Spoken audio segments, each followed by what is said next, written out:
തോൽക്കാൻ വേണ്ടി മാത്രം കളിക്കുന്ന ഒരു ടീം എന്ന മുദ്ര കൂടി രാജസ്ഥാൻ റോയൽസിന്റെ പേരിൽ വന്നാൽ അതിൽ അത്ഭുതപ്പെടേണ്ട കാര്യമൊന്നുമില്ല. തുടർച്ചയായ മൂന്നാം മത്സരത്തിലാണ് വിജയം ഉറപ്പിച്ചതിന് ശേഷം രാജസ്ഥാൻ കളി കൈവിടുന്നത്. രാജസ്ഥാൻ റോയൽസിന്റെ ചരിത്രത്തിൽ തന്നെ ഏറ്റവും മോശം പ്രകടനത്തിലൂടെയാണ് ഇപ്പോൾ ടീം കടന്നു പോകുന്നത്.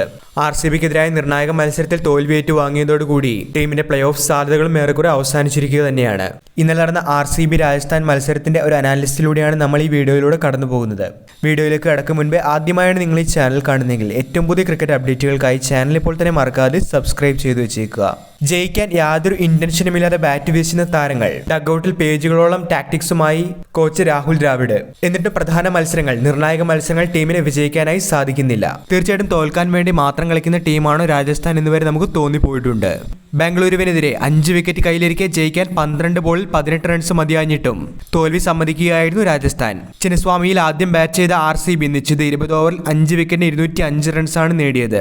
ചിന്നസ്വാമിയിലെ ചെറിയ ബൗണ്ടറിയിൽ പോലും ഏതൊരു ടീമും പതറിയേക്കാവുന്ന കൂറ്റൻ ടാർഗറ്റിലേക്ക് രാജസ്ഥാന് വേണ്ടി മികച്ച തുടക്കമാണ് ജയ്സ്വാൾ നൽകിയത്. 19 പന്തിൽ 257 സ്ട്രൈക്ക് റേറ്റിൽ ജയ്സ്വാൾ നേടിയ 49 റൺസിന്റെ അടിത്തറ തീർച്ചയായിട്ടും ഏറ്റവും പോസിറ്റീവ് സ്റ്റാർട്ട് തന്നെയായിരുന്നു. പക്ഷേ രാജസ്ഥാന്റെ ആ ഒരു പതിവ് ലേസി അപ്രോച്ച് RCBക്കെതിരായ മത്സരത്തിൽ ഒരു തോൽവിയാണ് അവർക്കിപ്പോൾ നേടിക്കൊടുത്തിരിക്കുന്നത്.